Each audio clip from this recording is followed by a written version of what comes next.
बिस्मिल्लाहिर्रहमानिर्रहीम। अस्सलाम वालेकुम वरहमतुल्लाहि वबरकातुहू। मैं हूँ प्रोफेशनल एस्ट्रोलॉजर नईम रहमान सिद्दीकी। शर्फ कमर कौन सी डेट पर होने जा रहा है, इसका कितना तरानिया होगा, मैं यहाँ पर आपको वेस्टर्न हिसाब से बताने जा रहा हूँ। दुआओं की कबूलियत का ये ख़ास वक्त है।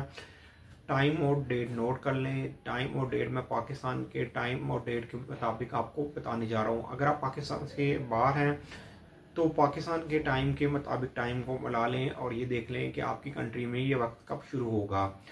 डेट है 2 दिसंबर 2025 की ये डेट है। टाइम है 11:23। ये एम का वक्त है जिस वक्त ये टाइम शुरू होगा और टाइम ख़त्म 2 दिसंबर 2025 को 1 बजे ये पीएम का वक्त होगा जिस वक्त ये टाइम ख़त्म हो जाएगा।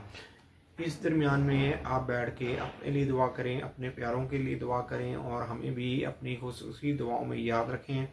उम्मीद ये करता हूँ मेरी ये वीडियो आप लोगों को बहुत पसंद आई होगी। मेरी इस वीडियो को शेयर, लाइक, कमेंट और मेरे चैनल को सब्सक्राइब करना ना भूलिएगा। अल्लाह हाफिज़।